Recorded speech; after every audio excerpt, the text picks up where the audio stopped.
നടനും എം.എൽ.എയുമായ മുകേഷിനെ ചലച്ചിത്ര കോൺക്ലേവിന്റെ നയരൂപീകരണ സമിതിയിൽ നിന്ന് ഒഴിവാക്കി. സംവിധായകൻ ബി ഉണ്ണികൃഷ്ണൻ തുടരും.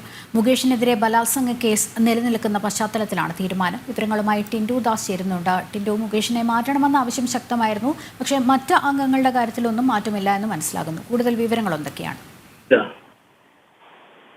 ലക്ഷ്മി, മുകേഷിനെതിരെയായിട്ടുള്ള ലൈംഗിക ആരോപണങ്ങൾ ഉയർന്നതിന് പിന്നാലെ വലിയ രീതിയിലുള്ള പ്രതിരോധമാണ് സർക്കാരിനും അതോടൊപ്പം തന്നെ സാംസ്കാരിക വകുപ്പിനും ഉണ്ടായത്.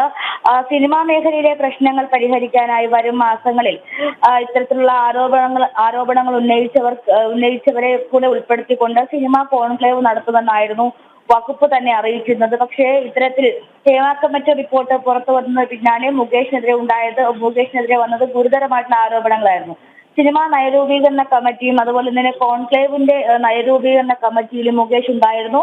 ഇത്തരത്തിൽ ഇരയും വേട്ടക്കാരനും ഒരേ വേദിയിൽ ഇരുന്നു കൊണ്ട് എങ്ങനെ പ്രശ്നങ്ങൾ പരിഹരിക്കുമെന്നുള്ള വാദങ്ങളൊക്കെ ഉയർന്നു വന്നതും സർക്കാരിന് പ്രതിരോധം വന്നതിനും പിന്നാലെയാണ് മുകേഷ് എം.എൽ.എ ഈ കോൺക്ലേവിന്റെ നയരൂപീകരണ സമിതിയിൽ നിന്നും ഒഴിവാക്കിക്കൊണ്ടുള്ള തീരുമാനം ഉണ്ടായിട്ടുള്ളത്. കേരള ഫിലിം ഫെഡറേഷന്റെ ചെയർമാനായിട്ടുള്ള ഷാജി എൻ കരുൺ ഉൾപ്പെടെയുള്ള 11 സംഘങ്ങൾ വരുന്നതിലാണ് മുകേഷിനെ ഒഴിവാക്കിക്കൊണ്ട് കോൺക്ലേവിന്റെ നയരൂപീകരണ സമിതി രൂപീകരിച്ചിട്ടുള്ളത്. ഇതിൽ ബി ഉണ്ണികൃഷ്ണൻ തുടരും.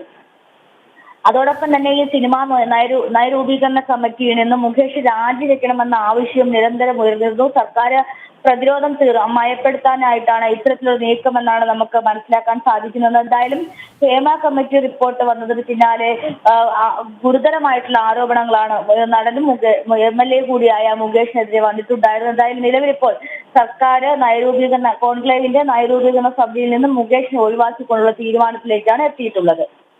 ശരി, ടിൻഡു ആണ് വിവരങ്ങൾ നൽകിയത്.